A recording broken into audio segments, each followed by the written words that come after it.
Hello, yun. Magandang gabi po sa ating lahat. Ayan, good evening. Okay. Um, Update lang sa ngayon. Okay. So, ngayon gusto ko lang magbigay ng updates. So, kung tutusin, familiar naman kayo siguro sa nangyari sa ngayon sa panahon na ito, which is nagkaroon tayo ng isang matinding global crisis. Yun yung nagkakagera sa Middle East. Although malayo tayo sa kanila, pero nadadamay tayo. Well, bakit ko nga ba ito nabanggit? Kasi unang-una, plan A. Yung plan A ko.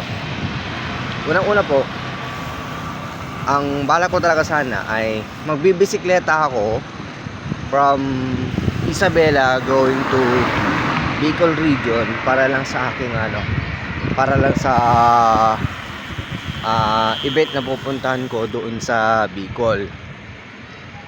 So aabutin ako siguro ng 4 o hanggang 5 araw na pagpapadyak.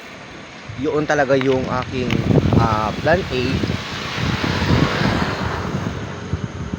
Then nagkaroon na ako ng ibang option dahil nga sa merong dikit na schedule or mga ilang araw lang yung pahinga ko dito sa Isabela kapag pumadyak ako. So ang naging option ko is sasakay na lang ako ng bus papuntang Bicol.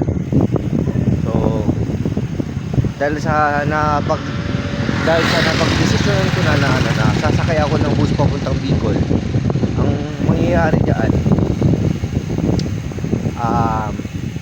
magkakaroon din ako ng mas mahabang pahinga dito bago yung susunod na event na gagawin namin.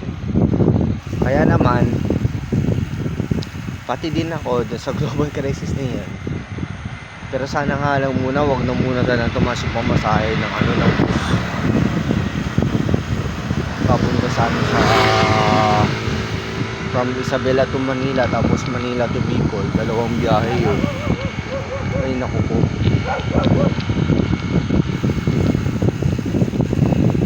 Kasi kung tutuusin kung hindi lang talaga dikit yung schedule, well, pipiliin ko din talagang pumadyak. Papadyakin ko talaga sana yung Isabela to Bicol. Kaso hindi talaga. Maraming tatanong sa akin kung kaya ko ba talaga yun. Kaya po yun.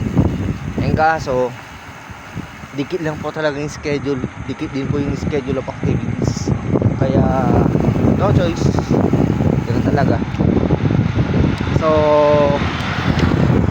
di bale yan naman po yung update ko sa ngayon.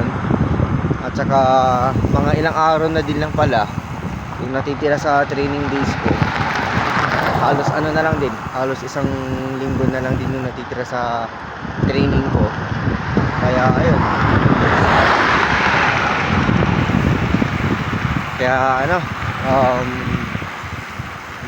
advance good luck na lang siguro. Okay, so di bale yan na lang po muna yung update sa ngayon. Then ingat na lang po tayong lahat. Maraming salamat po and God bless po sa ating lahat.